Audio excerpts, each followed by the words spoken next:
wakasikwa nemufananidzo wa Mwari. Kana pane chaunodadana kwari,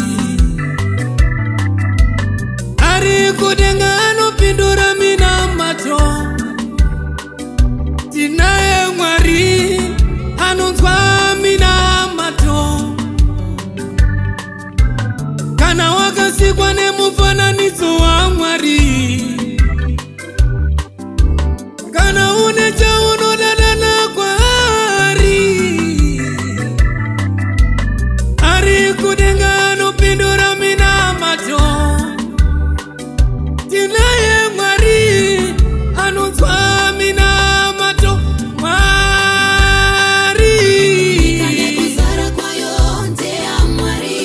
Jehova Kana pane chaunodadana kwari. Tinaye Mwari uyo, Ari kudenga anopindura minamato. tinaye Mwari uyu, Tina Mwari anonzwa watu. anonzwa minamato.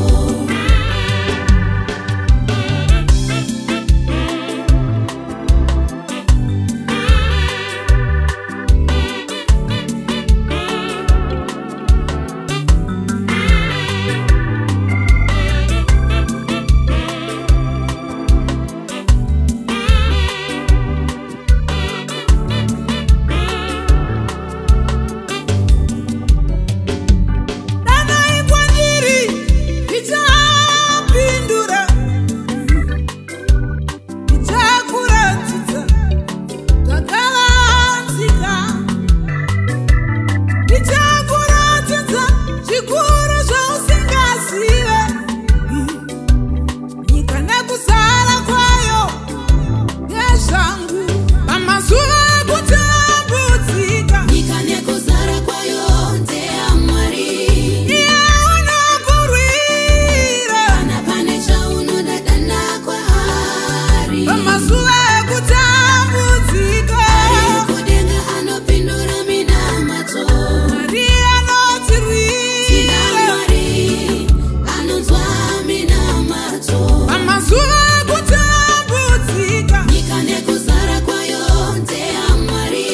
iye unokurwira. Kana pane chaunodadana kwari. Pamazuva ekutambudzika Ari kudenga anopindura minamato.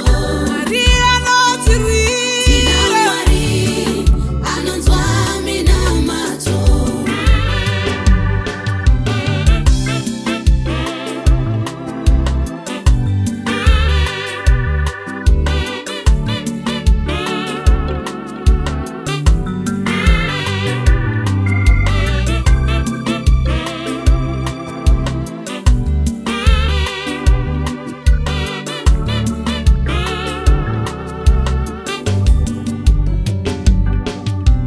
Ndiani akaneta akaremerwa,